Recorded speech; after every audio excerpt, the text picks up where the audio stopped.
इसी तरह आज के हमारे मुख्य अतिथि आदरणीय सुनील स्वाभिमानी, सह राज्य प्रभारी भारत स्वाभिमान बिहार दक्षिण से है, तो उनको सादर आमंत्रित करते हुए वो आए और अपना मार्गदर्शन देने का कष्ट करें। आदरणीय सुनील स्वाभिमानी जी।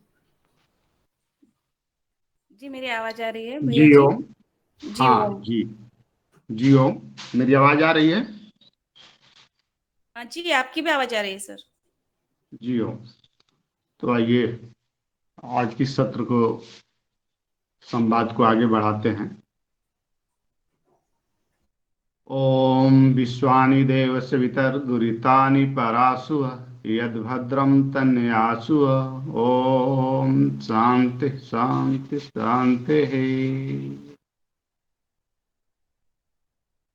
प्रातः स्मरणीय प्रतिपल वंदनीय महायोगी महागुरु योग ऋषि परम पूज्य स्वामी जी महाराज के और श्रद्धेय आचार्य श्री की सूक्ष्म उपस्थिति को कोटि कोटि नमन और प्रणाम करते हुए आज का सत्र जो है, सुबह जो प्रातः सत्र जो मुझे पता चला कि 5 बजे से प्रारंभ हो जाती है, तो बहन रक्षा जी ने आज की योग कक्षा का संचालन बहुत ही अच्छे तरीके से एक आदर्श रूप से आदर्श योग शिक्षक के रूप में प्रस्तुति दी।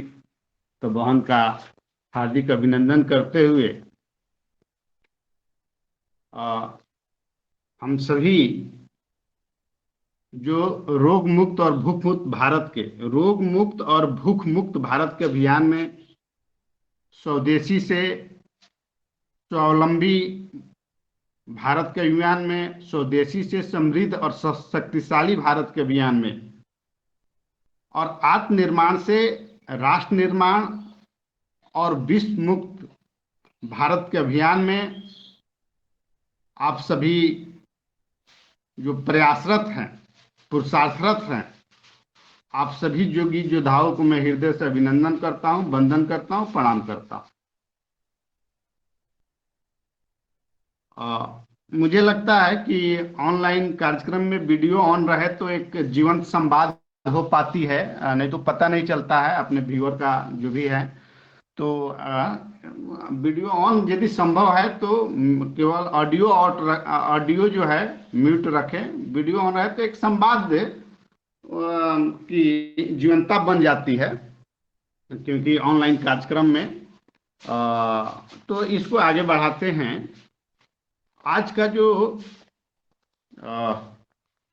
शॉर्ट नोटिस पर कल मुझे शाम को पता चला कि आपका ये 538वां जो दिवस है दैनिक योगाहार कार्यक्रम का, तो एक आपने एक आदर्श स्थापित किया है। ऑनलाइन कार्यक्रम लगातार 538वां दिवस में आज मैं भाग लिया हूं। तो इस कार्यक्रम में जो अपने मुख्य जो भूमिका निभा रहे हैं भाई पवन जी, मुनीलाल जी, शरद वर्मा जी, रघुवंशी जी, बहन रंजना जी, बबन जी और आप सभी योग साधकों को मैं पुनः हृदय से अभिनंदन करते हुए संवाद को आगे बढ़ा रहा हूं।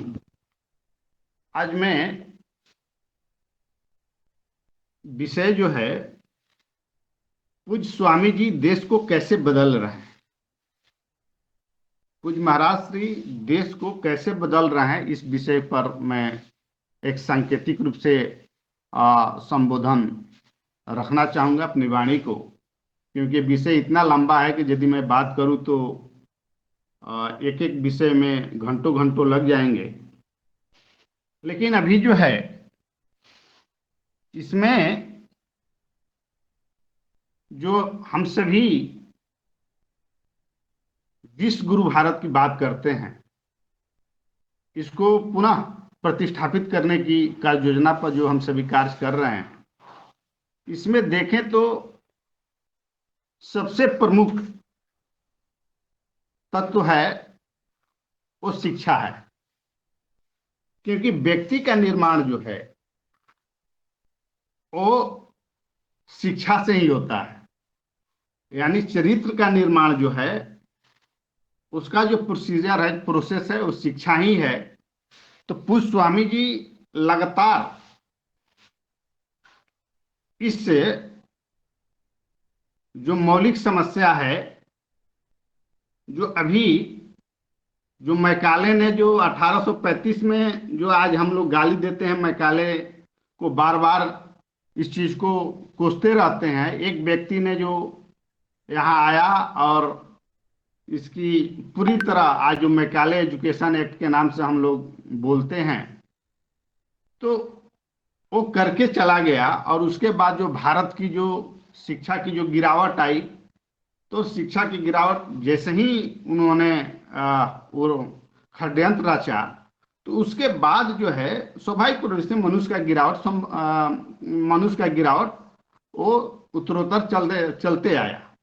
तो इसमें जो है आगे जो है इस चीज को पुष्पस्वामी जी एक बहुत ही एक गहरी इसमें जो साजिश किया गया था, अपने आध्यात्मिक और मूल्यों से जो संवर्धित शिक्षा थी, जो युक्त शिक्षा थी, इसको हटाया गया। तो व्यक्ति निर्माण और चरित्र निर्माण का कार्य जो है, इसके लिए पुष्पस्वामी जी लगातार जैसे ही सत्ता परिवर्तन हुई, तो उसके बाद से 9 वर्ष तो लग गए, इसमें एक बहुत बड़ी सफलता मिली। भारतीय शिक्षा बोर्ड का गठन हो चुका है। भारत शिक्षा का भारतीयकरण पुष्पस्वामी जी के अथक प्रयासों से और केंद्र सरकार के अनुमोदन से कार्य हो चुका है। तो मैं कह रहा था कि किसी भी आप समाज की बात करें, परिवार की बात करें या राष्ट्र की बात करें, उसकी मूल इकाई तो व्यक्ति ही है। यदि व्यक्ति अच्छा हो जाए तो सारी व्यवस्थाएं अपने आप ठीक हो जाएगी। तो पुष्पस्वामी जी बार बार कहते हैं कि दुनिया का सबसे कठिन कार्य कोई है तो अच्छा मनुष्य का निर्माण करना, अच्छा आदमी का निर्माण करना, ये सबसे कठिन कार्य है। जहाँ के समाज में जितने अच्छे लोग होते हैं, सात्विक प्रवृत्ति के लोग जितने अधिक होते हैं, उतना ही समाज वो अच्छा होता है, चाहे व्यवस्था, क्योंकि व्यक्ति से ही तो व्यवस्था बनती है।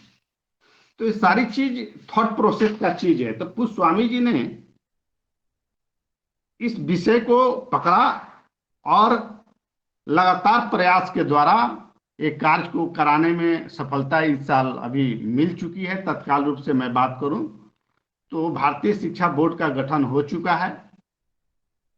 अब जो है इसका जो आप देखेंगे आने वाले मात्र 5 सालों में मैं बात कर रहा हूं, जो भारत की मानस बदलता दिखाई देगा। अब जो आज जितने बोर्ड हैं, आज सेंट्रल बोर्ड की आप बात करें तो सीबीएसई और आईसीएसई बोर्ड की मैं बात करूं तो जिसमें सीबीएसई से एफिलेटेड जो संबद्ध है लगभग 25,000 और स्कूल जो है सीबीएसई से संबद्ध है। तो इसमें आप देखेंगे तो इस कार्य को, अब मैं इसमें थोड़ा बात करूं कि इसमें थोड़ी सी मैं इस विषय को संकेत में कहना चाहूंगा कि आज के जो एजुकेशन सिस्टम है, तो इसका आपने, जिसको मैकाले एजुकेशन सिस्टम के नाम से हम लोग जानते हैं, क्योंकि मैकाले की थॉट प्रोसेस जो यहाँ लागू हुई, क्योंकि उसको भेजा गया था कि भारत को अधिक दिनों तक गुलाम कैसे बना के रखे। तो अंग्रेजों ने, क्योंकि आर्थिक स्रोत का एक मुख्य केंद्र था भारत, उनके पूर्ति का, तो इसके लिए मैकाले को भेजा गया कि जाओ वहाँ पूरे भारत को भ्रमण करके एक वहाँ से पूरी तरह कार्य योजना बना के भेजो, ताकि इस भारत को अधिक समय तक हम कैसे दास्ता की बेड़ियों से जकड़ के रख सके। तो मैकाले ने उस समय पूरा 1835 की मैं बात कर रहा हूँ, उससे पहले की जो उसने 5 से 7 साल, लगभग 7 साल कहा जाता है कि भ्रमण किया। तो उस समय उसने east to west, south to north पूरे भारत का भ्रमण किया। उसने, वो लिखता है, वो अभी ब्रिटिश पार्लियामेंट में बात करूं, वो सारा डॉक्यूमेंट्स है, तो कहता है कि मैं पूरे भारत का भ्रमण किया, पूरे भारत में एक भी मुझे भिखारी नहीं दिखाई दिया। ये मैकाले कहता है। राजू दीक्षित इस कोट को, राजू दीक्षित जी इस बात को बहुत ही अपने व्याख्यान में बहुत विस्तृत से बतलाते हैं। तो ये मैं कह रहा था कि वो मैकाले उस समय 1835 के आसपास वो कहता है कि पूरे भारतवर्ष में मैं भ्रमण किया, एक भी भिखारी नहीं मिला, एक भी, वो कहा कि चोर नहीं मिला। और ये बहुत बड़ी बात है, उस समय हमारी दिखाता है कि उस समय अपना शिक्षा का स्तर कैसा था, उस समय व्यक्ति की सात्विकता कितनी बड़ी थी और समृद्धि किस लेवल पर थी। तो इस चीज को उसने जो बेस में गया, उसके जो मूल में गया मैकाले ने, तो देखा कि यहाँ की जो गुरुकुलीय शिक्षा व्यवस्था है, क्योंकि उस समय गुरुकुलीय शिक्षा व्यवस्था थी, और उसने देखा कि ये जो है समाज के द्वारा संचालित हो रहा है, किसी राज व्यवस्था के द्वारा संचालित नहीं हो रही है। शिक्षा व्यवस्था जो उस समय थी वो पूरी तरह समाज के हाथों में थी। तो उस समय गुरुकुलीय व्यवस्था ऐसा ही चल रही थी। तो इस चीज को उसने मुख्य रूप से सारे उसके मूल में वो पकड़ा कि यहाँ जो है शिक्षा व्यवस्था को, यानी गुरुकुलीय व्यवस्था को यदि नष्ट कर दिया जाए, तो ये जो चरित्र निर्माण का जो कार्य है, ये जो व्यक्तित्व निर्माण का कार्य है, जिस शिक्षा व्यवस्था से महर्षि दयानंद, स्वामी विवेकानंद, रामकृष्ण पैदा होते रहे इस धरती पर, तो इस व्यवस्था को पहले नष्ट कर दिया गया। तो इसी के तहत, पूरी साजिश के तहत पूरी गुरुकुलीय व्यवस्था को उस समय नष्ट किया गया, और फिर कॉन्वेंट स्कूल का जो आज का मॉडल जो है उसको लाया गया, और इसको जो है आगे बढ़ाया गया, जिसका परिणाम जो है आज हम सभी देख रहे हैं। इसके जो टॉप प्रोडक्ट हैं, टॉप क्वालिटी हैं इस शिक्षा व्यवस्था के, जिसको डायमंड कहते हैं आप, आईएएस, आईपीएस, डॉक्टर, इंजीनियर, इनका आप देख रहे हैं परिणाम, इनकी सेवा का आप मूल्यांकन आप कर रहे हैं। 99% जो आईएएस आईपीएस हैं, जो इस देश के मैं बात करूं पूरी क्रियान्वयन में एक पॉलिसी का, जिनमें बड़ी भूमिका होती है, चाहे जितने भी मैं टॉप क्वालिटी की बात कर रहा हूं, आप सभी देख रहे हैं कि इसका रिजल्ट दिखाई दे रहा है।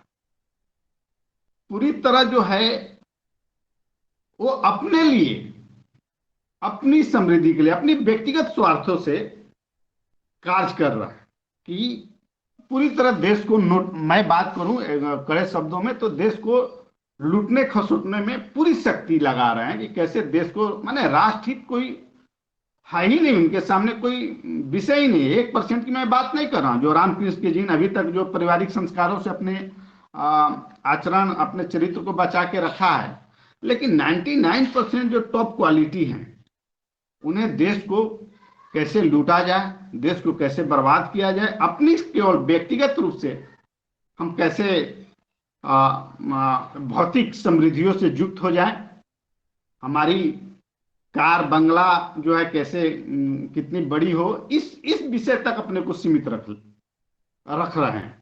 तो आज जो दुष्परिणाम देखने को मिल रहा है, ये भारत जो है इतनी समृद्धि, इतनी भौतिक, ईश्वर के मैं बात करूं तो सबसे बड़ा वरदान के रूप में ये देश है, सबसे बड़ा यदि आशीर्वाद है तो इस देश पर है, जहां हर एक तरह की क्लाइमेट, हर एक तरह की फसलें जो हैं यहाँ उपलब्ध है। इतनी मान भौतिक के समृद्धियों से संपन्न होने के साथ फिर भी हम जो हैं आज जो नंबर 1 पोजीशन में अपना होना चाहिए, और जो पहले से लीड कर रहे थे, तो उसमें गिरावट आई। तो मैं बात कर रहा था कि इस चीज को पुष्पस्वामी जी ने पकड़ा कि भाई जब तक हम शिक्षा को नहीं बदलेंगे, जब तक शिक्षा का स्वदेशीकरण, भारतीयकरण नहीं होगा, तब तक भारत जो है अपने पुनः गौरव को प्राप्त नहीं कर पाएगा। तो इस विषय में पूज्य स्वामी जी ने एक बहुत बड़ा कार्य करवाने में सफलता पाई कि भारतीय शिक्षा बोर्ड का गठन हो चुका है। और इसमें जो है, मैं कह रहा था कि अब जो है आने वाले मात्र 5 सालों में आप देखेंगे, क्योंकि अभी जो सीबीएसई बोर्ड का मैं देख रहा था तो 25,000 स्कूल जो है इससे संबद्ध है। अभी 2023-24 में ही इस भारतीय शिक्षा बोर्ड से स्वामी जी को जो टारगेट है 50,000 स्कूल को संबद्ध करने को, जो एफिलिएशन वाला प्रोसेस है उसको कंप्लीट करने का। इस यदि हम भारतीय शिक्षा बोर्ड की बात करें तो इसके सिलेबस को तैयार करने में लगभग 400 आईएएस प्रत्यक्ष रूप से इसमें डॉक्टर एनपीसी के नेतृत्व में आगे बढ़े हैं। इस पूरी तरह जबरदस्त सबसे बेस्ट सिलेबस तैयार हुआ है और लगभग 5,000 शिक्षाविदों के द्वारा यह सिलेबस तैयार हुआ, उनके मत मंतव्य जो हैं लेकर। तो एक जो आदर्श बोर्ड के रूप में अब जब लाखों बच्चे जब भारतीय शिक्षा बोर्ड के माध्यम से निकलेंगे तो पूरा थॉट प्रोसेस जो है, आप समाज को, आप जब उनका बदला हुआ रहेगा तो पूरे समाज को इसमें बहुत बड़ा योगदान होगा। और फिर जो है आप युगमय भारत और विश्वमुख भारत की बात जो आप संकल्पना है वो हमारे थॉट प्रोसेस में आ जाएगी। फिर इस कार्य को हम करने में बहुत तेज गति से आगे बढ़ पाएंगे, क्योंकि इसमें एक पूरा माइंडसेट एक बहुत बड़ा महत्व रखता है किसी कार्य को करने में। तो इसको जो है आगे पूज्य स्वामी जी आगे बढ़ा रहे हैं। तो इसमें जो है आप, अब रही बात है कि क्योंकि मैं संकेत में कुछ बातें रखना चाह रहा हूं क्योंकि इस समय को ध्यान में रखते हुए, तो इसमें जो है एक स्वामी जी की, मैं शिक्षा की और चिकित्सा दो हमारे मुख्य विषय अभी हैं। पूज्य स्वामी जी के जो एजेंडे में टॉप प्रायोरिटी की मैं बात करूं तो शिक्षा का भारतीयकरण और चिकित्सा का स्वदेशीकरण, ये जो है इस मुख्य एजेंडे में अभी कार्य स्वामी जी आगे बढ़ा रहे हैं। तो इसमें जो है आप शिक्षा वाली बात कैसे स्वामी जी बदल रहे हैं, तो अभी एक मैं बात कर रहा था इस विषय को। तो इसमें जो है जैसे अभी स्वामी जी ने एक शिलान्यास किया गया, अभी वो कार्य चल रहा है कि ग्लोबल गुरुकुलम का। तो ग्लोबल गुरुकुलम में आप देखें स्वामी जी जो आगे बढ़ रहे हैं, जैसे पूरे भारत को तो बदलना है, पूरे विश्व को बदलने की बात है, क्योंकि वसुधैव कुटुंबकम हमारी नीति रही है। केवल हम एक क्षेत्र तक सीमित नहीं है, पूरी मानवता के लिए, पूरी मानव जाति के लिए अपना वैदिक सनातन धर्म का यही उद्घोष रहा है। तो इसमें जो है ग्लोबल गुरुकुलम की जो बात आ रही है, तो इसमें जो है जो लगभग 200 जो देश हैं, लगभग ये वो बात करें तो 206 कंट्री हैं। तो सारे देश के बच्चे जो हैं, कुछ बच्चे को सिलेक्ट किया जाएगा पतंजलि गुरुकुलम में, जो उनको शिक्षा दी जाएगी, उनको निर्माण किया जाएगा, बच्चे को सिलेक्ट किया जाएगा। यानी पाकिस्तान से, अफगानिस्तान से लेके केन्या, अमेरिका, माने इटली, जापान, इस सारे देशों से बच्चे का सिलेक्ट करके ग्लोबल गुरुकुलम में बच्चों को पढ़ाया जाएगा। वहां से जो वर्ल्ड सिटीजन का जो काम होगा, जब वहां से वो व्यक्तित्व जब निकलेगा रियल में, तो पूरे विश्व को बदलने में हम सक्षम हो जाएंगे। तो एक काम जो पतंजलि गुरुकुलम के माध्यम से स्वामी जी आगे बढ़ा रहे हैं, जिसकी मैं बजट करूँ तो शुरुआती बजट ही 1,000 करोड़ रुपए का रखा गया है। अब एक जो है इसमें ग्लोबल जो है यूनिवर्सिटी की बात है।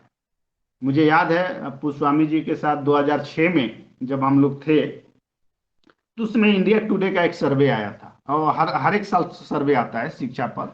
तो उसमें जो है उस समय मैं स्वामी जी की पीड़ा को व्यक्त कर रहा हूं कि 2006 में स्वामी जी ने संकल्प लिया था। उसमें इंडिया टुडे ने एक सर्वे दिया कि टॉप जो 500 यूनिवर्सिटी में भारत का जो है कोई यूनिवर्सिटी का नाम नहीं है। अभी भी टॉप 100 में भारत की कोई यूनिवर्सिटी का नाम नहीं है, जहां तक मुझे जानकारी है, जो वर्ल्ड के पैरामीटर हैं। तो उस समय स्वामी जी की वो पीड़ा स्वामी जी ने व्यक्त किया कि इस काम को मैं करूंगा। वर्ल्ड के जो है सबसे टॉप जो है यूनिवर्सिटी बनाने का एक ऋषि ने संकल्प लिया, और उस समय उन्होंने संकल्प लिया। आज जो है वो कार्य योजना जो है मूर्त रूप लेने के आकार ले रही है। इसमें जो है लगभग 1 लाख आवासीय माने विद्यार्थी की मैं बात करूं, ऐसे अपना सबसे बड़ा यूनिवर्सिटी नालंदा यूनिवर्सिटी पूरे भारत में जो विश्व गुरु के रूप में पहचान के रूप में एक बड़ी भूमिका रही है, जिसमें नालंदा, तक्षशिला, विक्रमशिला जैसी यूनिवर्सिटियों का योगदान रहा। नालंदा का 10,000 कैपेसिटी कहा जाता है। तो इसमें जो है अभी भी वर्ल्ड में 10,000 से ज्यादा आवासीय व्यवस्था वाली कोई यूनिवर्सिटी तो है नहीं। 1 लाख का जो आवासीय माने ये जो फैसिलिटी के साथ ये जो यूनिवर्सिटी का निर्माण हो रहा है, तो एक बहुत बड़ा जो है पैरामीटर जो उसके जो है वर्ल्ड के पैरामीटर पर उसको लगभग विश्व की सारी फैकल्टी और सारी फैसिलिटी उसमें मौजूद रहेगी। और इसके लिए शुरुआती बजट ही 25,000 करोड़ का स्वामी जी ने रखा था, और अभी भी इसको आगे 2500 एकड़, आप सभी जानते हैं कि प्रारंभिक चरण में फरीदाबाद के एरिया में एनसीआर का जो एरिया है वहाँ उस जमीन का अधिग्रहण करके कार्य को आगे बढ़ाया जा रहा है। तो उसका भी कार्य आगे बढ़ रहा है, जिसमें रियल में भारत जो है केवल हम लोग विश्व गुरु जो है हिस्टोरी के रूप में जो भारत को केवल पढ़ते आए हैं, सुनते आए हैं। रियल में भारत जो है आने वाला जो समय है उसमें जो है भारत विश्व को लीड करने की स्थिति में हो जाएगा, अपनी जो है ज्ञान संपदा के आधार पर।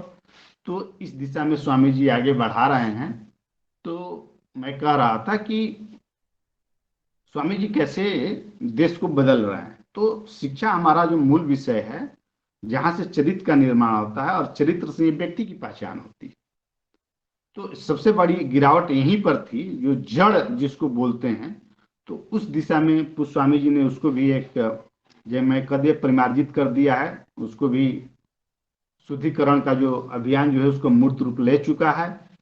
अब जो है आने वाला समय में पूरे भारत की जो मानस है बदलता दिखाई देगा, क्योंकि उसमें जो है सबसे बड़ी बात जो है बच्चों की जो भूमिका होती है। जो शुरुआती दौर में ही बच्चे तो कच्चे घड़े के समान होते हैं, जैसा उनको शिक्षा दी जाए वैसा चरित्र बन जाएगा। तो वहां से स्टार्ट हो रहा आने वाला 10 से 20 सालों में पूरे भारत जो है विश्व को लीड करने की पोजीशन में हो जाएगा। और आने वाले शॉर्ट टर्म में मैं बात करूं तो भारत की पूरी मानस बदलती दिखाई देगी, पूरा थॉट प्रोसेस बदलता दिखाई देगा। तो इस दिशा में स्वामी जी आगे बढ़ रहे हैं। और मैं बात करूं तो पतंजलि योग पीठ, आप सभी क्योंकि गहरे रूप से जुड़े हुए हैं, सभी आप हमारे योगी योद्धा हैं। तो आप देखें, योग की बात करें, आयुर्वेद की बात करें, रिसर्च की बात करें, सारे विषयों में विस्मृत कृषि की बात करें, पतंजलि लीड की पोजीशन में। आज पतंजलि जो कर रही है उसको गवर्नमेंट उसको फॉलो कर रही है। तो आपने मैं बात करूं तो आहार शुद्धि, सत्व शुद्धि वाली जो बात है, इसमें एक बड़ी भूमिका होती है। बात है थॉट का, विचार पर, आहार का। तो जिस दिशा में आप सभी लगातार लगे हुए हैं, तो इस दिशा में हमें और गति के साथ, जैसे पूजाचार्य श्री इस कार्य को आगे बढ़ाए हैं, सरकार भी इस काम को आगे फॉलो कर रही है। तो इस दिशा में हम लीड करने की पोजीशन में भी हैं। तो देखें तो एक संस्था के माध्यम से कई दिशाओं में माने देश के सभी दिशाओं से समुन्नत करने का प्रयास किया जा रहा है। एक बहुत बड़ा कार्य जो है पूज्य महाराज श्री के द्वारा हुआ है। और मैं अंत में एक कहूंगा कि परमपिता परमेश्वर का एक बहुत बड़ा इस बार हम सभी को एक गिफ्ट के रूप में आशीर्वाद मिला है कि पुष्प स्वामी जी हम लोग के बीच हैं। क्योंकि एक ऐसा व्यक्तित्व उन्होंने भेजा है जो सारी कुशलताओं से परिपूर्ण है, सारे स्किल्स, जिसमें एक जगह उन्होंने स्वामी विवेकानंद की बात करें, महर्षि दयानंद की बात करें, सुभाष चंद्र बोस की बात करें, भगत सिंह की बात करें, सारी स्किल्स जो हैं एक व्यक्ति में उन्होंने भेज दिया है। क्योंकि ईश्वर जो है इस देश से सबसे ज्यादा प्यार करता है, सबसे ज्यादा स्नेह करता है। और ये जो भारत की दुर्गति हुई है, एक ऐसे व्यक्तित्व ही के माध्यम से सारी संकल्पनाएं, सारे शहीदों के सपनों को पूरा किया जा सकता है, सारी ऋषि की सपनों का, संकल्पों का पूरा किया जा सकता है। इस बार मुझे लगता है परमपिता परमेश्वर ने कोई चूक नहीं की है। ऐसे एक व्यक्तित्व का सर्व गुण संपन्न व्यक्तित्व का एक हम लोग के माध्यम भेजा है, ताकि भारत रियल में अपने पुनः गौरव को प्राप्त कर सके। तो इसी कामनाओं के साथ मैं आप सभी को हृदय से अभिनंदन करते हुए पुनः इस कार्यक्रम में जो ऑनलाइन जो कार्यक्रम है 538वां दिवस, जो इसमें बड़ी भूमिका जो निर्वहन कर रहे हैं भाई पवन जी, मुनीलाल जी, शरद वर्मा जी, रामकृष्ण रघुवंशी जी, महारंजना जी और भाई बबन जी, हमारे बीच बिहार दक्षिण के राज्य प्रभारी, किसान राज्य प्रभारी बड़े भाई राजेंद्र जी भी मौजूद हैं। तो आप सभी को मैं पुनः एक बार हृदय से अभिनंदन करते हुए समय को देखते हुए मैं अपने वाणी को विराम देता हूँ। जियो, नमस्ते। धन्यवाद आदरणीय भ्राता जी। सुनील जी, स्वाभिमानी जी, आपका नाम ही काफ़ी है और आप भारत स्वाभिमान के सहराज प्रभारी बिहार दक्षिण के हैं। और सबसे बड़ी प्रसन्नता आज आपको सुनकर के हुई है कि परम पूज्य स्वामी जी, जो हम कहते हैं इससे युग के भगवान हैं, इसमें कहीं अतिशयोक्ति नहीं है। और मैंने ट्विटर पर लिखा है, फेसबुक पर लिखा है कि अगर हम कह रहे हैं कि इस युग के भगवान परम पूज्य स्वामी जी और इस युग के धन्वंतरी परम सिद्धे आचार्य जी हैं, मुझे लग रहा है जब डॉक्टर को भगवान कहते हैं तो हमारे भगवान सच्चे जो स्वामी जी हैं, क्योंकि स्वामी जी चिंता कर रहे हैं इस संसार की। आपने आज जो कहा है मैकाले की शिक्षा, मैकाले ने देश में भ्रमण किया और उन्होंने गुरुकुल शिक्षा को ख़त्म करने के लिए उन्होंने जो काम किए हैं, आज ईश्वर ने भगवान के रूप में हमारे श्री स्वामी जी और सिद्धे आचार्य जी को भेजा है। जो IAS की बात आपने की है, बहुत महत्वपूर्ण बात की है कि विचारधारा बिल्कुल आपने 99% कहा है, वो सब हमारे अब उसका समाधान गुरुकुल और आचार्य कुलम से शुरू हो गया है कि हम ऐसे IAS और IPS तैयार कर रहे हैं। परम पूज्य स्वामी जी ऐसे व्यापारी तैयार कर रहे हैं, ऐसे योगी तैयार कर रहे हैं कि हमारा देश विश्वगुरु बनेगा। और मैं भारत सरकार को धन्यवाद देता हूं कि आपने जो प्रकाश डाला है भारतीय शिक्षा बोर्ड का, कि उन्होंने गठन करके परम पूज्य स्वामी जी को जो बागडोर सौंपी है, इससे अब परिवर्तन 5 साल में दिखेगा और ये भारत निश्चित विश्वगुरु बनेगा। आपने ग्लोबल गुरुकुलम की जो बात कही है, जिसमें 1000 एकड़ में जो विश्व का सबसे प्रथम विशेष जो ग्लोबल विश्वविद्यालय यूनिवर्सिटी बन रही है, जिसमें 10,000 करोड़ का परम पूज्य स्वामी जी का लक्ष्य है और 2 लाख बच्चे एक साथ रह करके शिक्षा ग्रहण करेंगे और इस विश्व में जिस प्रकार की जितनी भी शिक्षाएं हैं सभी एक जगह मिलेगी। और 100 टॉप 10 में अपना भारत का नाम नहीं आ पाया, परंतु विश्व में नंबर 1 पे परम पूज्य स्वामी जी, परम सिद्धे आचार्य जी इस विश्वविद्यालय के नाम से इस भारत को ले जाने वाले हैं। आपने आज बहुत ही महत्वपूर्ण उद्बोधन दिया, आपको बहुत बहुत साधुवाद। और आपके उद्बोधन के बाद अब मैं आदरणीय पवन सर जी को सादर आमंत्रित करता हूं, पतंजलि योगपीठ हरिद्वार से वह जुड़े हुए हैं। मैं उनको चाहूंगा कि उनका मार्गदर्शन हम सबको प्राप्त हो। आदरणीय पवन जी। ये नमस्कार सभी को, ओम। और आज के हमारे अतिथि आदरणीय सुनील जी का बहुत अभिनंदन कि आपने जो प्रकाश डाला हमारे परम पूज्य स्वामी जी और आचार्य जी के द्वारा किए गए जो प्रयास हैं, जिसका कि जमीनी स्तर पर भी प्रभाव दिखने लगा है और कई समय से जो प्रयास है उसको अब मूर्त रूप देने के लिए जो हमारी व्यवस्था परिवर्तन की बात है, अनेक चीजों में व्यवस्था परिवर्तन की प्रयास किए जा रहे हैं। उसमें सबसे मुख्य जो शिक्षा के क्षेत्र में व्यवस्था परिवर्तन की बात की गई है और जो प्रयास किए गए हैं उसको आने वाले समय पर एक व्यापक रूप दिया जा सके, इसके लिए सभी लोग सभी काफी सारे प्रयास किए जा रहे हैं।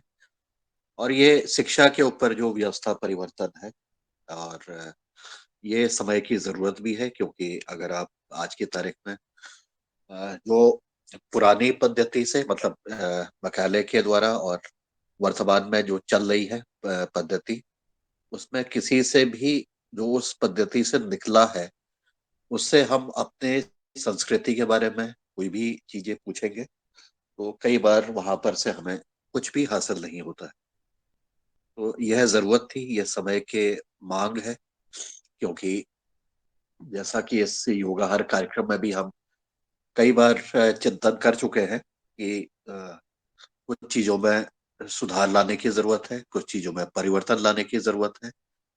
और हमारे कई सारे मुख्य अतिथियों ने भी इस बात को दोहराया है कि अभी वर्तमान में जो चीजें चल रही हैं उससे युग परिवर्तन हो रहा है, और इस युग परिवर्तन में हम सब लोग उसके साक्षी भी हैं और उसमें हमें सहयोग भी करना है।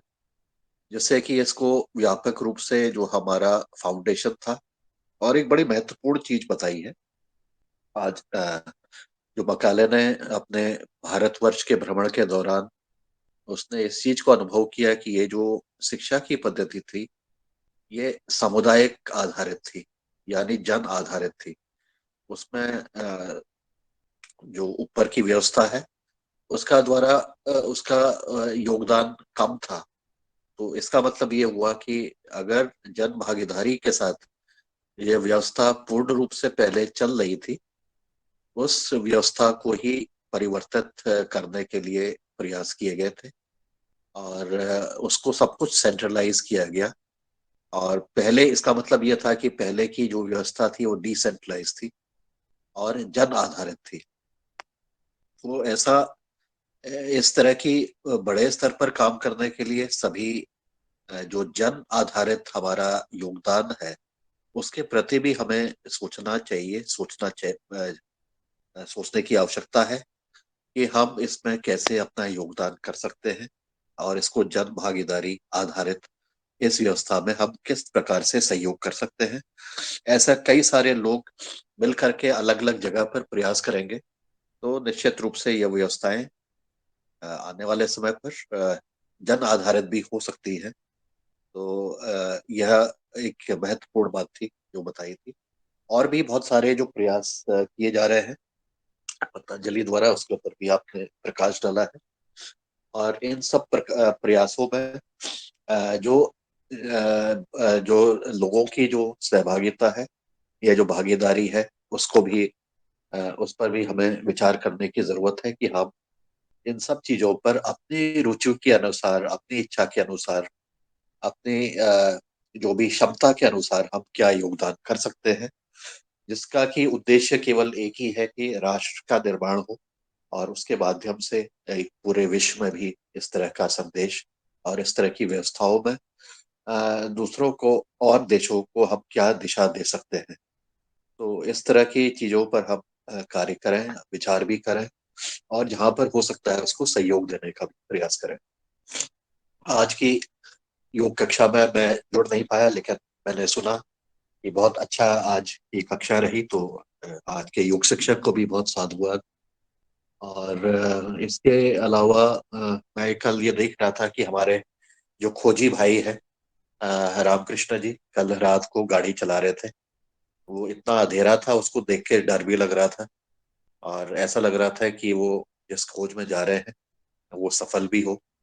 और अगर वो उपस्थित हो गए तो उनके भी अनुभव जो भी है उस यात्रा में, खोज की यात्रा में, उसको भी सुनने का प्रयास करेंगे आज। तो आज मैं इतना ही कह के अपनी वाणी को विराम देता हूँ। नमस्कार सभी को, धन्यवाद। बहुत बहुत शाबाश सर। शायद आपका स्वास्थ्य हमें कुछ ऐसा लग रहा है सर। हम सब हमेशा प्रार्थना ही करते रहते हैं।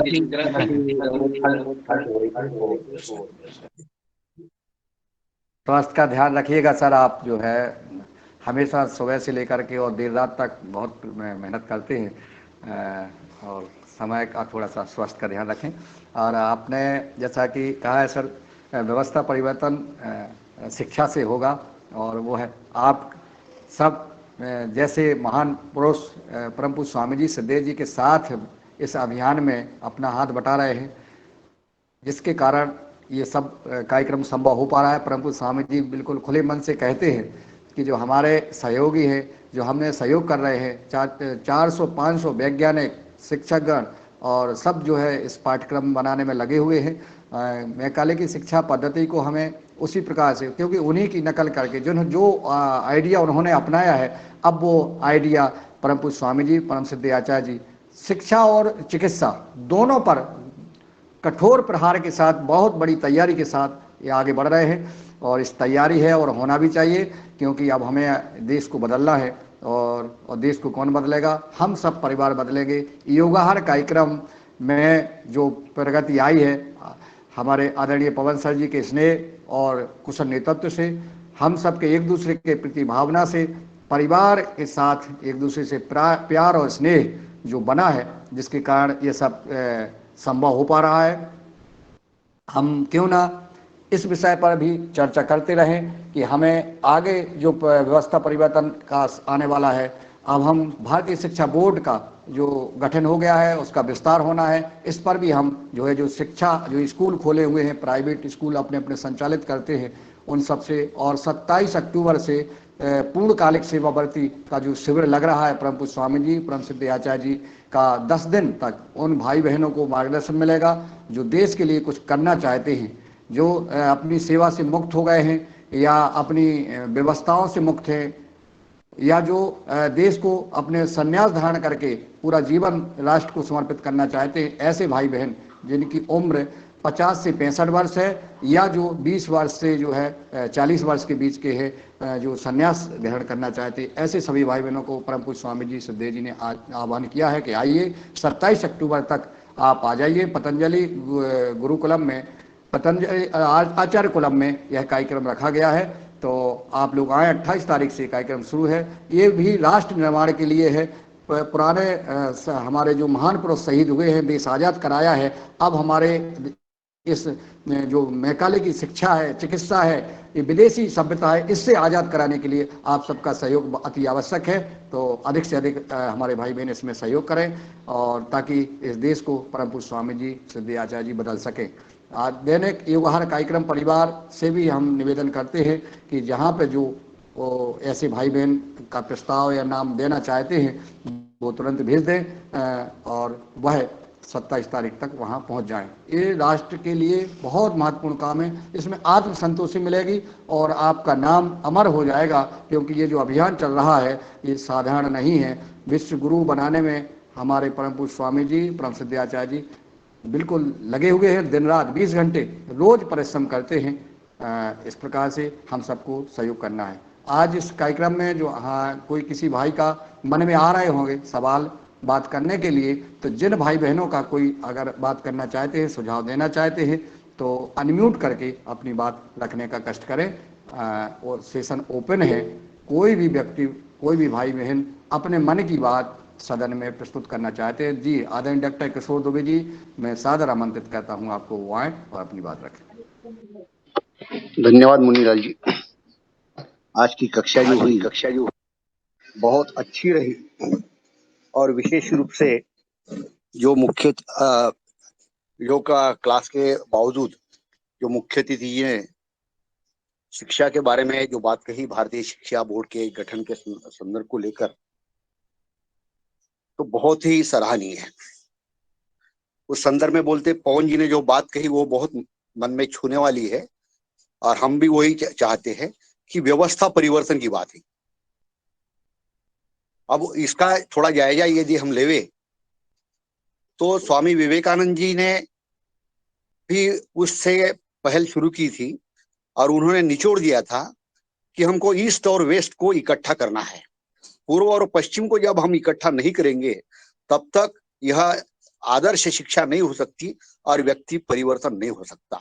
उनका कहना था कि भारत में आध्यात्मिक शिक्षा बहुत अच्छी है और लेकिन विज्ञान नहीं उसमें, और पश्चिम में पूरा विज्ञान है तो आध्यात्मिकता नहीं है। हमारे यहाँ पे भी जो मैकाले के पहली जो स्थिति थी वो दोनों को इकट्ठा करने के बहुत कम प्रयास थे, आध्यात्मिकता में बहुत कम थे। तो यह एक जो चल रही थी बात, इसके जो मुख्य बिंदु है वैसा तो इस पे हम बहुत सारगर्भित, क्योंकि मैंने कई दिनों से इस पे पढ़ाई की है शिक्षा के संदर्भ में। 40-50 वर्ष का अनुभव है कई यानी शिक्षा बिंदु के साथ में, जो नेशनल लेवल के हैं, इंटरनेशनल लेवल के साथ में। लेकिन निचोड़ मैं सिर्फ यहाँ पे समय की सीमा देख के रखना चाहता हूँ। जो मुख्य बिंदु है, मुख्य बिंदु एक है कि विज्ञान हमको हमेशा ऑब्जेक्टिविटी पढ़ाता है, कमिटमेंट पढ़ाता ही नहीं। मैं विज्ञान का प्रोफेसर हूँ, मैं बहुत संभल के मैं बात कर रहा हूँ कि हमेशा थर्ड पार्टी कि इसका इफेक्ट हुआ तो ये परिणाम होता है, ये केमिकल इसमें डालो तो उसका ये होता है, यानी वो इनपुट डालो तो आउटपुट क्या होता है ये बात बताता है, लेकिन उसका पर्सनली कुछ लेना देना होता नहीं है। यानी दूसरी भाषा में, हम सादी भाषा में बोले तो एक शराबी वैज्ञानिक भी विज्ञान का बहुत अच्छा साइंटिस्ट बन सकता है, लेकिन उसके व्यक्तिगत चरित्र की बात उसमें कुछ भी आती नहीं है। तो विज्ञान हमेशा ऑब्जेक्टिविटी पढ़ाता है, कमिटमेंट पढ़ाता नहीं। और अध्यात्म हमेशा कमिटमेंट पढ़ाता है, वो ऑब्जेक्टिविटी के तरफ में निर्देश तो जरूर करता है, लेकिन उस संदर्भ में क्या करना चाहिए इसकी व्यवस्था जो है वो व्यवस्था नहीं हो रही। तो सबसे अहम बात भारतीय शिक्षा बोर्ड के सामने जो होना चाहिए, अगर हुआ भी है तो उसमें इंप्रूवमेंट भी हो सकती है, कि व्यक्तिगत कमिटमेंट और विज्ञान की ऑब्जेक्टिविटी ये दोनों को इकट्ठा कैसे किया जाए, इस संदर्भ में अगर कुछ व्यवस्थाएं बन सकती है तो वो व्यवस्थाएं बहुत आदर्श रहेंगी और भारतीय शिक्षा बोर्ड के लिए बहुत अहम चीज बन जाएगी। नंबर एक। दूसरी चीज जो है कि अभी जो शिक्षा व्यवस्थाएं है वो शिक्षा व्यवस्थाएं जिसको हम लैटरल एजुकेशन सिस्टम बोलते हैं और वो वर्टिकल एजुकेशन के सिस्टम के साथ में जुड़ी गई है। इसका मतलब अगर 9वीं 10वीं तक उसको विज्ञान भी पढ़ना है, मैथमेटिक्स भी पढ़ना है, इंग्लिश भी पढ़ना है, और इसमें समझो कि उसको मैथमेटिक्स और अंग्रेजी नहीं आता तो वो फेल्यूर करके रह जाता है, उसके आगे की शिक्षा सामने रुक जाती है। यह नहीं होना चाहिए। पहले हमारे देश में जो शिक्षा थी कि संस्कृत, बचपन से संस्कृत पढ़ता है तो संस्कृत का पंडित बन जाता है, संगीत अगर पढ़ता है तो संगीत का विद्वान बन जाता था। उसको भले ही यानी मैथमेटिक्स नहीं आता तो वो रुक नहीं जाता था, अगर मैथमेटिक्स आता तो मैथमेटिक्स के खगोलीय वैज्ञानिक बन जाता था।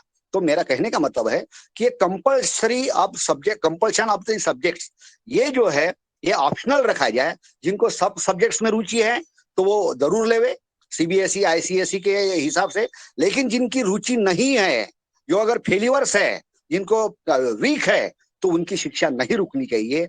इस तरह का भी प्रावधान हमारे भारतीय शिक्षा बोर्ड के माध्यम से हो, यह दूसरा बिंदु है। तीसरा बिंदु है कि अभी की जो शिक्षा प्रणाली है ये शिक्षा प्रणाली सर्विस सेंटर्ड है, मतलब कामयाब जो बनाती है कि भाई आपको कुछ ना कुछ मतलब नौकरी मिलनी चाहिए करके, लेकिन नौकरी मिलने के अलावा हम स्वयं प्रेरित, स्वयं दिशा में काम करने वाले हो और हम सेल्फ सेंटर्ड और जिसको हम आत्मनिर्भर बोलते हैं, आत्मनिर्भरता के बिंदुओं को हम लेके चल सकते हैं। इस तरह से अगर बात करें तो बहुत ही क्रांतिकारी परिवर्तन हो जाएगा और जो डिपेंडेंसी है वो डिपेंडेंसी खत्म हो जाएंगी। आखिरी बिंदु बोल के मैं मेरा वाणी का विराम करता हूं कि जिसको हम सोशल कमिटमेंट बोलते हैं, आज की शिक्षा में सोशल कमिटमेंट बिल्कुल नहीं है और इसीलिए बहुत बड़े बड़े जो मतलब पदों पर जो रहते हैं, फॉरेन में पढ़ते हैं या यहाँ पे भी आईएएस ऑफिसर या बहुत बड़े बड़े उद्योगपति जो है अपने माँ बाप को वृद्धाश्रम में रख देते हैं। कमिटमेंट ही नहीं है। जो जन्मदाता माँ बाप है उनके प्रति अगर यदि उनको लगाव नहीं है तो समाज के प्रति क्या लगाव रहेगा। तो सोशल कमिटमेंट वाली जो बात है वो आज की शिक्षा में बहुत ही माइनस चल रही है। इसको भी यदि हम इस भारतीय शिक्षा प्रणाली के माध्यम से यदि जोड़ते हैं और यह जो 3-4 बिंदु जो बोला, इसमें और भी 1-2 जोड़े जा सकते हैं। तो इन बिंदुओं को जब हम बचपन से लेकर तो विश्वविद्यालय के स्तरीय शिक्षाओं में यदि हम डालेंगे, फिर वो डालने के तरीके अलग अलग हो सकते हैं। Formal education system, informal education system, या फिर और भी उसके तरीके होते हैं। वो उन तरीकों को ध्यान में रखकर यदि हम इस शिक्षा प्रणाली को आगे बढ़ाएंगे, तभी वो मॉडल एजुकेशन सिस्टम बनेगी। और भारतीय शिक्षा बोर्ड जिस लिए बना है, उसका विश्व गुरु बनने में निश्चित रूप से समाधान मिलेगा। यही मैं इस तरह से कहना चाहता हूँ। और आखिरी बिंदु जो इन्होंने मुन्नीलाल जी ने कहा है कि जो वहां पे शिविर हो रहा है, वो शिविर के बारे में हमने पूछा वहां पे, तो उन्होंने बोला कि जो रेगुलर कार्यकर्ता है उनको आने की वहां पे रुकावट है, और सिर्फ नए जो कार्यकर्ता है वो नए कार्यकर्ता ही उसमें आ सकते हैं, ऐसा हमको विदित किया गया। तो इस संदर्भ में मुन्नीलाल जी अगर प्रकाश डालते हैं कि भाई तो पुराने कार्यकर्ताओं को इस दिशा निर्देशन में सम्मिलित होने का मौका मिल सकता है, नहीं मिल सकता है, तो वो भी एक जिनको ऐसे कार्यों में सम्मिलित होने की प्रेरणा होती है, तो उस पर भी वो आपकी बात जरूर रखे। इन्हीं बिंदुओं के साथ में मैं मेरे वाणी को विराम करता हूँ। धन्यवाद। धन्यवाद आदरणीय डॉक्टर साहब। पहले तो हमें जो आपने कहा है सर कि हमारी एक्टिविटी विज्ञान कमेंडमेंट नहीं बढ़ता है, और व्यक्तिगत कमेंडमेंट, ये बात सही है कि विज्ञान पढ़ाता है, लेकिन स्वयं एक्टिविटी नहीं रहता है। एक शराबी का आपने जो बात कही है कि वो उसके व्यक्तिगत जीवन में परिवर्तन नहीं आता है, वो आना चाहिए, और रुचि अनुसार सिलेबस भी होना चाहिए। सही बात है। जब हम अद्धा पौआ पढ़ते थे, एक पौआ अद्धा, ये पढ़ाई होती थी पहले, और फिर जैसे जिसकी रुचि होती थी, फिर हाई स्कूल के बाद फिर हमारे सिलेबस बढ़ते थे कि किसको ज्योग्राफी लेना है, किसको अंग्रेजी लेना है, किसको क्या लेना है, इस प्रकार के चलते थे। और जिसमें जिसकी रुचि होती थी छात्र वो ले लेता था और वो अपने आगे बढ़ जाता था। आत्मनिर्भरता के लिए सोशल कमिटमेंट, एक बात कही आपने, और माता पिता की जो आपने बात कही है, हमने एक बार आप लोगों ने सबने पढ़ा होगा कि अमेरिका में एक परिवार रहता था, उसकी माँ देश में थी, और जब वो उसकी माँ बीमार हो गई, बेचारी एक कमरे में पड़ी रही, और पड़ी एक बेड से वो टिक गई, और बेड से टिकने के बाद वहीं उसकी मौत हो गई। और वो कब तक टिकी रही? जब तक वो उसका शरीर हड्डी बन गया, मतलब पूरा शरीर गल गया, सड़ गया, सब कुछ हो गया। वो उसके बेटे और बहू अमेरिका में रहे। कभी कई महीनों बाद जब वो वहां आए तो उन्होंने देखा कि माँ की सिर्फ हड्डियां उस बेड से टिकी हुई थी, शरीर मतलब बिल्कुल सूखा हुआ। ये पेपर में उसकी फोटो भी निकली थी। ऐसी शिक्षा से, ऐसी पढ़ाई से कोई फायदा नहीं हो सकता है, जिसने अपने माता पिता को की आत्मा को जो है क्या उस पर बीती होगी, क्या गुजरी होगी। ऐसे बच्चों में ऐसे संस्कार बिल्कुल नहीं हो सकते। ऐसी पढ़ाई किसी काम की नहीं है। आपने आज ध्यान कराया, और आपने जो योग शिविर की बात है, जो पूर्णकालिक शिविर की बात कही है, परंतु स्वामी जी ने ये कहा है कि जो राज्य प्रभारी हैं, जो जिला प्रभारी हैं, वो लगातार पूरे समय दे रहे हैं, तो वो तो दे ही रहे हैं, वो तो पूर्णकालिक कर्ता के रूप में है ही हमारे लिए। जो नए हैं, जो संगठन से नहीं जुड़े हैं, जो समय नहीं दे पा रहे हैं, उन जिनको जुड़ना चाहते हैं, जो उनके लिए आमंत्रित किया है कि वो आएँ और इस कार्य में लग जाए। और आप जैसे महान पुरुष का तो मैं आमंत्रित करता हूं कि जो भारतीय शिक्षा बोर्ड है उसके लिए आप बहुत महत्वपूर्ण है। मैं तो आपका आह्वान करता हूं, आप सहमति दें तो परम पूज्य स्वामी जी से, परम सिद्ध आचार्य जी से आपकी भेंट हो और इसमें आप सहयोग करें, क्योंकि ये बहुत महत्वपूर्ण शिक्षा पद जो भारतीय शिक्षा बोर्ड का जो गठन हुआ है, जिसका पाठ्यक्रम चल रहा है, इसमें लगातार परम पूज्य स्वामी जी और सिद्ध आचार्य जी का विशेष ध्यान है। तो आप जैसे अगर महान पुरुष लोग और विद्वान वहाँ पर अगर पहुँचें तो बड़ी कृपा होगी। मैं इसी के साथ आपका कमेंट, और इसके बाद प्रणाली बहन जी कुछ कहना चाहेंगी। मैं आदरणीय डॉक्टर साहब से निवेदन करता हूँ कि वो अपनी बात रखें पुनः।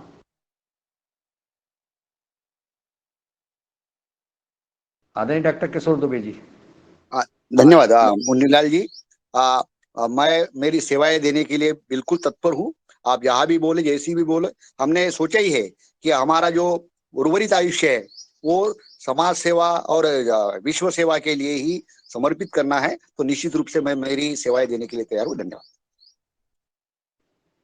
धन्यवाद सर। और आदरणीय बहन प्रणाली जी, आप अपना सुझाव दे सकती हैं, बात रख सकती हैं। बहुत ही ऊर्जावान बहन है आदरणीय प्रणाली जी। मेरी आवाज़ पहुंच रही है आप तक? शायद, चलिए, आवाज़ नहीं पहुंच पा रही है। आदरणीय डॉक्टर विनोद भट्ट जी सदन में उपस्थित हैं। मैं चाहूँगा कि आपका कमेंट सदन को प्राप्त हो।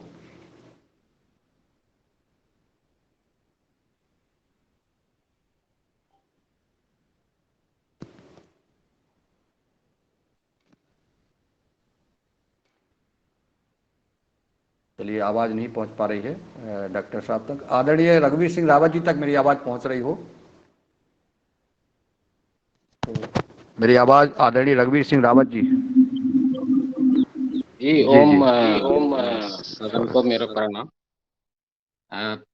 आप आज जो चर्चा चल रही है शिक्षा पे, जो हमारे देश की शिक्षा है मैकाले पे आधारित है और उसमें बदलाव होना चाहिए। मुझे लगता है ये वर्तमान जो हमारी सरकार है शायद वो इस दिशा में कार्य कर रही है और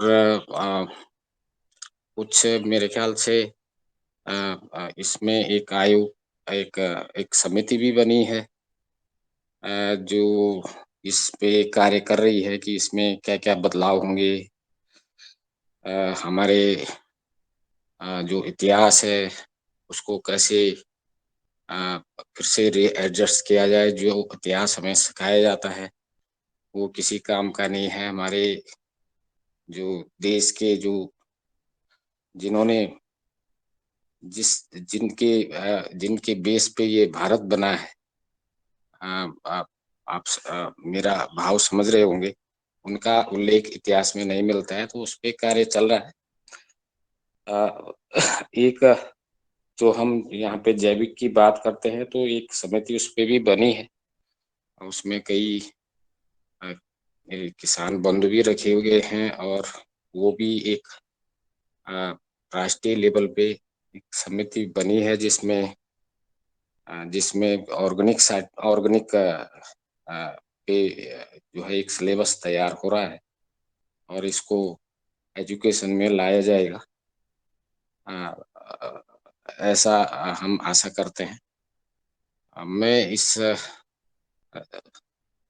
बहुत ज़्यादा जानकार नहीं हूँ, पर मुझे ऐसा ध्यान है कि ये समिति बनी है और इसमें बहुत सारे किसान भी उन्होंने अच्छे-अच्छे किसान लिए हैं इस समिति में जो इस सिलेबस को तैयार कर रहे हैं।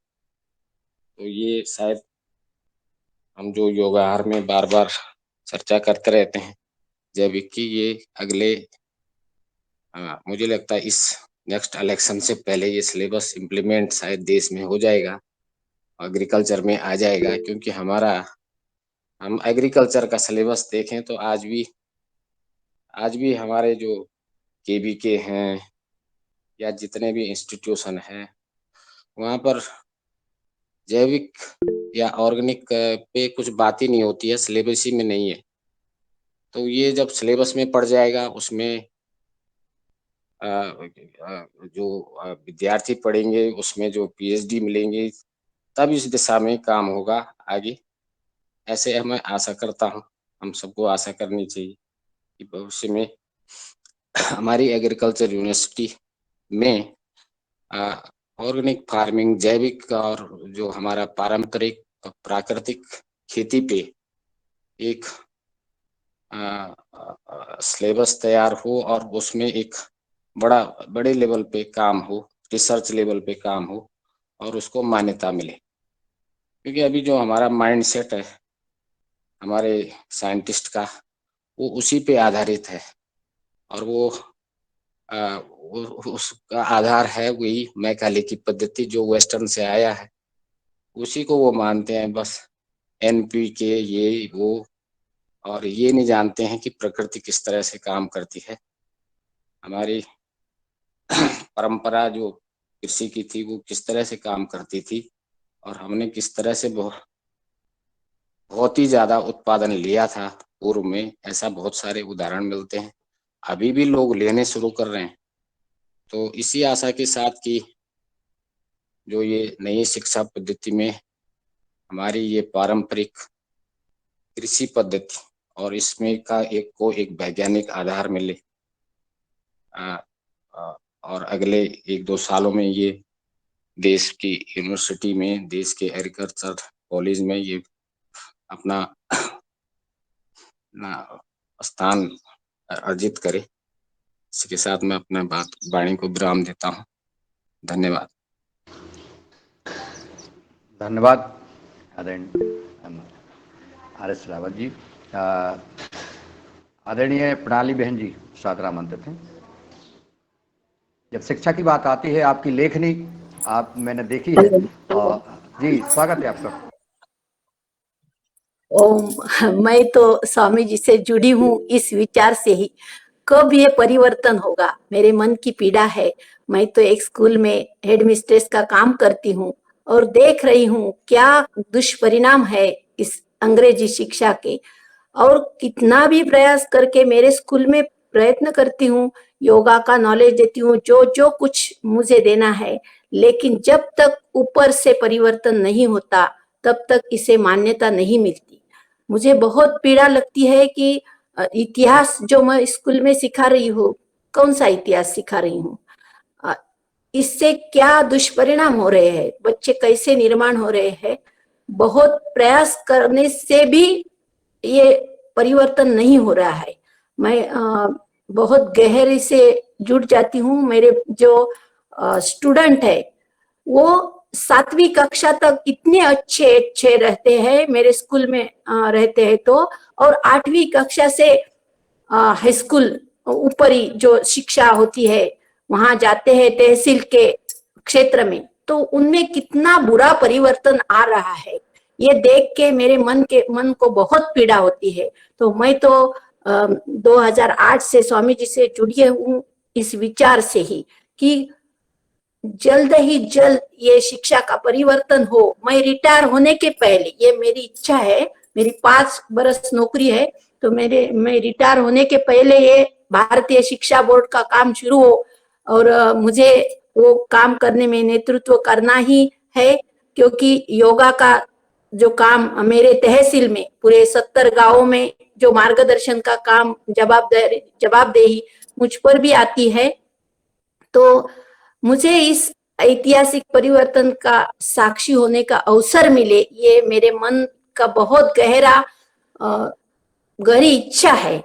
तो जल्द ही जल्द ये परिवर्तन हो, ऐसा मैं हर रोज परमेश्वर के प्रति मांग करती हूँ और वो अच्छे दिन हमारे देश को जल्द ही आ जाए।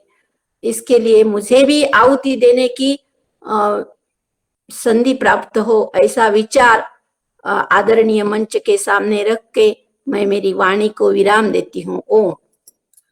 धन्यवाद आदरणीय बहन प्रणाली जी। आप तो दिन रात चिंतन करती हैं और बहुत अच्छा लिखती हैं आप।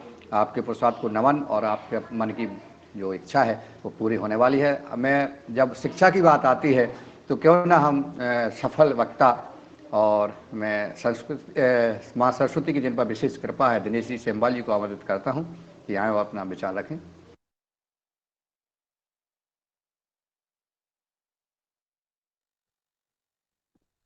आदरणीय दिनेश जी सेमवाल जी तक मेरी आवाज पहुंच रही हो तो सादर आमंत्रित है। जी आदरणीय, क्या मेरी आवाज वहां पे आ रही है? जी आपकी आ रही है। जी जी, धन्यवाद सर, प्रणाम। एक फोन आ गया था तो असल में मैं बहुत देर से जुड़ पाया। मैं अभी सुबह घर पहुंचा तो मैंने कुल मिलाकर ये समझा, जहाँ अपने दुबे सर को सुना और आपको सुना, कि भारतीय शिक्षा बोर्ड के लिए हम महत्वपूर्ण कदम आगे बढ़ा रहे हैं। और ये जो शिक्षा का पूरी व्यवस्था परिवर्तन की बात है, और व्यवस्था परिवर्तन जब तक नहीं होगा तब तक कई शिक्षक हैं जो अकेले और कई संस्थान हैं जो अकेले-अकेले आगे बढ़ रहे हैं, तो वो उतने प्रभावकारी नहीं होंगे। मैंने ये भी सुना कि जो आध्यात्म है और विज्ञान है, वो अलग-अलग है, जिसको अभी ऐसे समझा जाता है। लेकिन जैसे कि परम पूज्य स्वामी जी और उनकी पूरी टीम ये अंगीकार करने वाली है और करने जा रही है कि ऐसा नहीं है कि शिक्षा अलग है और विज्ञान अलग है।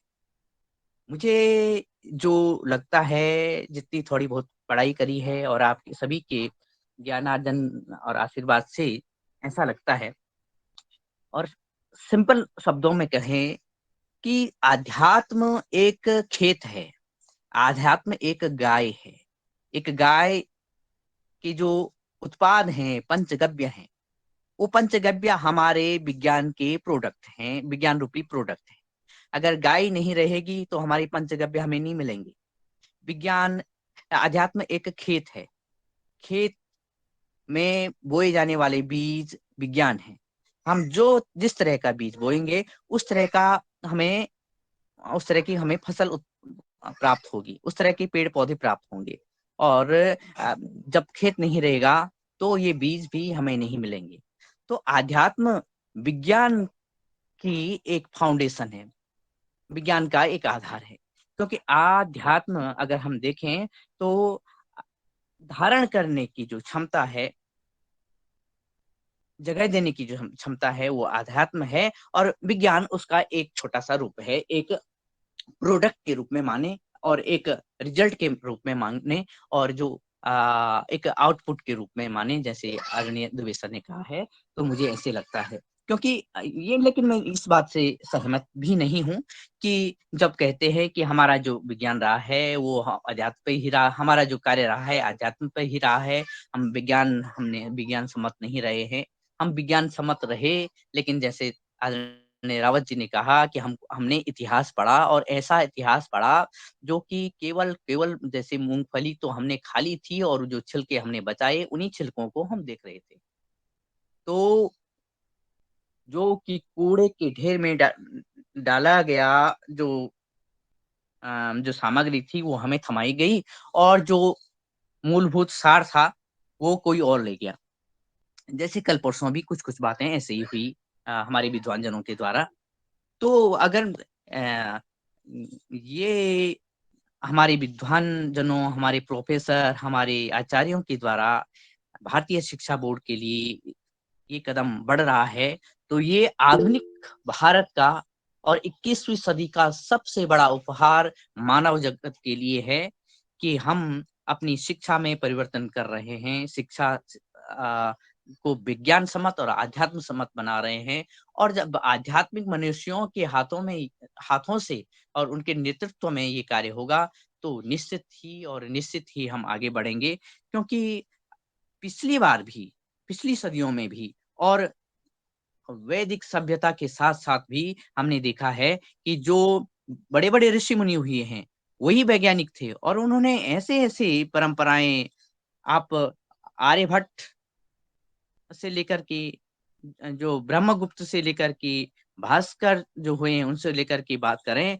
और कणाद मुनि तक की अगर बात करेंगे, तो ये आध्यात्मिक पुरुष थे, संत पुरुष थे, और विज्ञान इनकी वाणी से, इनके कर्तव्यों से, कृत्यों से आगे बढ़ा। हमने कणाद मुनि के दर्शन को पढ़ा, हमने सूक्ष्म अणु के बारे में पढ़ा, और जो अणु विज्ञान कितना सूक्ष्म है, लेकिन कितना बेहतर है, उस पे हमारी पूरी भौतिक विज्ञान टिका हुआ है। तो ये हमारे अध्यात्म की, चाहे अब शिक्षा चिकित्सा हो, जीव विज्ञान हो, भौतिक विज्ञान हो, रसायन विज्ञान हो, ये तो हमारे प्रोडक्ट हैं हमारे अध्यात्म के। तो हम ये तो कभी नहीं कह सकते कि हम, ऐसा नहीं था कि पश्चिम में विज्ञान रहा और हमारे पास अध्यात्म रहा, और विज्ञान ने इनपुट दिया और हम उसको समझ नहीं पाए। पर हाँ, ये बात सत्य है कि हम दोनों दोनों की जो भावनाएँ हैं, दोनों को बढ़ाना, हम